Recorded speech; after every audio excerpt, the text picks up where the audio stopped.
Welcome back to another NFL rankings video. Today, we are kicking it off by counting down the top 10 wide receivers going into the 2025 season. So let's jump right into it. With a few honorable mentions, we first have Mike Evans of the Tampa Bay Buccaneers. What else can you say about Mr. Consistent? 11 straight 1,000-yard seasons from the start of his career and is showing no signs of slowing down. Baker Mayfield is coming back with more chemistry than ever, and Evans' route running ability will continue to make him a cheat code in the red zone. Another monster season should be locked in for the future Hall of Famer. He begins 2025 just outside our top 10.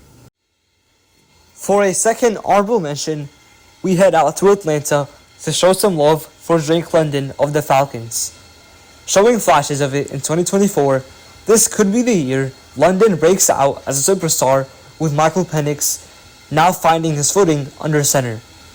The fourth year out of product out of USC set career highs last season with 1,271 receiving yards and 9 touchdowns. Look for him to take another step forward in 2024. With the last honorable mention spot, look no further than second-year stud Brian Thomas Jr. of the Jacksonville Jaguars. Wow, what an explosive rookie campaign it was for BTJ. With his massive catch radius and deep ball ability that was on full display at LSU, Thomas was a fantasy league winner in 2024. And with the constantly improving Trevor Lawrence under center, don't be surprised if BTJ creeps into our top 10 wide receivers or even top 5. Starting at number 10 with Garrett Wilson. Wilson is a dynamic playmaker as he gets so much separation from his route running, which is a big part of his game. He thrives on one-on-one situations, and having Justin Fields again will do him a tremendous favor. Last season, he finished with 1,104 yards, 7 touchdowns, and 101 receptions with 154 targets, which earned him a 4-year, $130 million contract. So look for Garrett Wilson to play big dividends for the New York Jets coming up this season, especially with Justin. At number 9, we have Nico Collins, the wide receiver 1 for the Texans. Collins is a physical beast at his position and is going to be pivotal for the Texans this season. He is a freak of nature and has shown massive improvement following his 2023 seasons and beyond.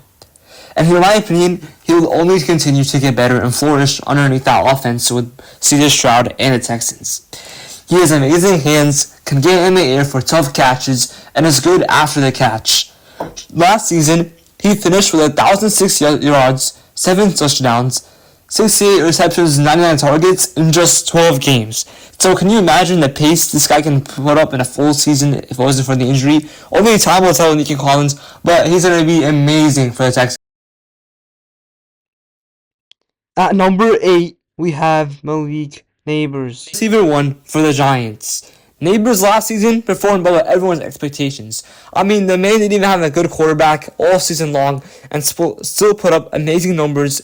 So I'm expecting bigger things from him this season with Russell Wilson, as last year he put up 1,204 yards, 7 touchdowns, 109 receptions on 170 targets in 13 games and a Pro Bowl appearance.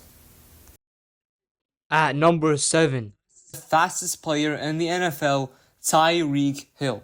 Now, last year was a down year for Hill and his standards because of the wrist problem he had, and he struggled without a consistent quarterback since Tua was out portion of the season. But at the end of the day, it's still Tyreek Hill. We all know what he can do when he's on the field healthy. He's extremely explosive and will go off this year for redemption without a doubt.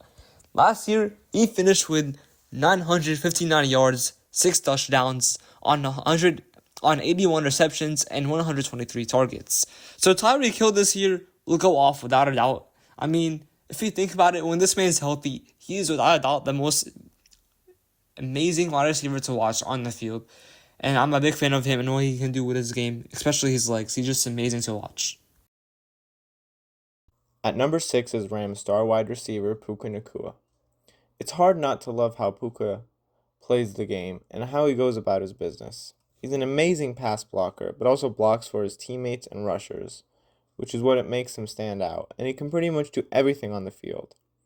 He's amazing at catching contested balls in the air and is a spectacular playmaker for the Rams. He'll continue to flourish with Davante Adams along with him. And the Rams, as last year, he put up 990 yards with 3 touchdowns in only 11 games.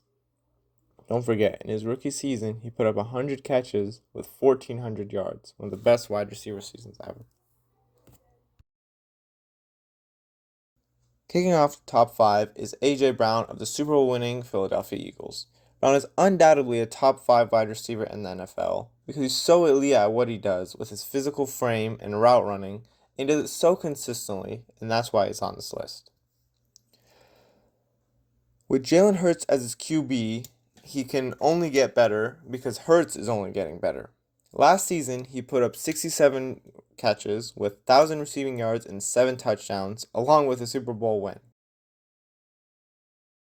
At number 4 is CeeDee Lamb of the Dallas Cowboys. CeeDee is going to be a threat for years to come in the league as he's a prolific offensive player and a solid blocker. Last season, he put up 1,200 yards and 6 touchdowns and 100 catches despite only playing 15 games and injuring his AC joint in his shoulder. And Dak even missed 9 games that year too. He had to play with Cooper Rush, a career backup. Don't forget, when they played the Eagles, Cooper Rush posted a 13 for 23 pass attempt with 45 yards. That's 2 yards per pass attempt. That is absolutely horrible. And CeeDee Lamb still performed even with that.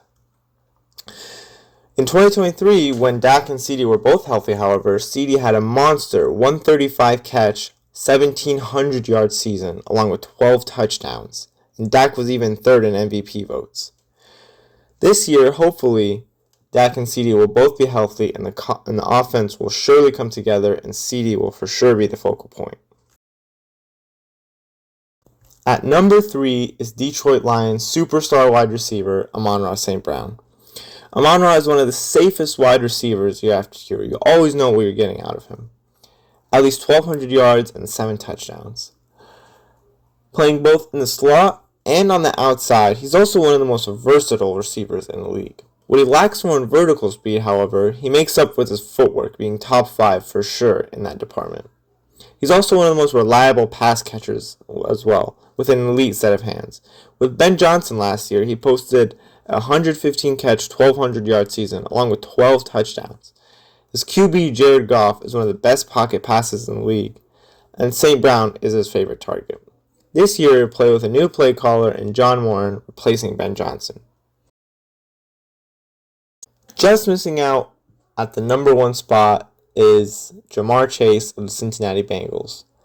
He's one of the freakiest athletes whenever he touches the gridiron. At 6'3" with 4'3" speed, his elite combination of speed and size makes him the best vertical threat in the league, alongside Tyreek Hill.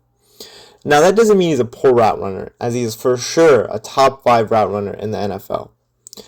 His elite hands also make him one of the best pass catchers in the league, and the number 1 option for Joe Burrow. There's really nothing that Ja'Marr can't do. The chemistry going back to college that Joe Burrow and Ja'Marr have is undoubtedly the best in the league. Last year, Chase had one of the best wide receiver seasons of all time, posting the Triple Crown with 127 catches, 1,700 yards, and 12 touchdowns. It almost feels disrespectful putting Chase at 2, but for sure, from number 3 to number 2 and 1, there's a huge tier gap. And finally, at number 1, the best wide receiver in the NFL is Justin Jefferson of the Minnesota Vikings. What is there to say? He's a do-it-all receiver that can play both in the slot like he did in college and on the outside like he does in the NFL. JJ is one of the best, if not the best, route runner in the NFL with an elite pair of hands to go along. He can run any route in the book to a T. His vertical speed is not elite, but what he lacks more in that department, he sure makes up for with his footwork. Last year, he posted a 103 catch, 1,500 yard season along with 10 touchdowns. For any other receiver in the league, this is probably considered elite productions. But for Jefferson, this is arguably only his third best season. In 2022, he posted 1,800 yards. That's crazy. His quarterback this year is J.J. McCarthy, who got injured, unfortunately, with a torn meniscus in the first preseason game last year. So he's essentially a rookie, but I'm sure he'll have no problem getting along with Jefferson.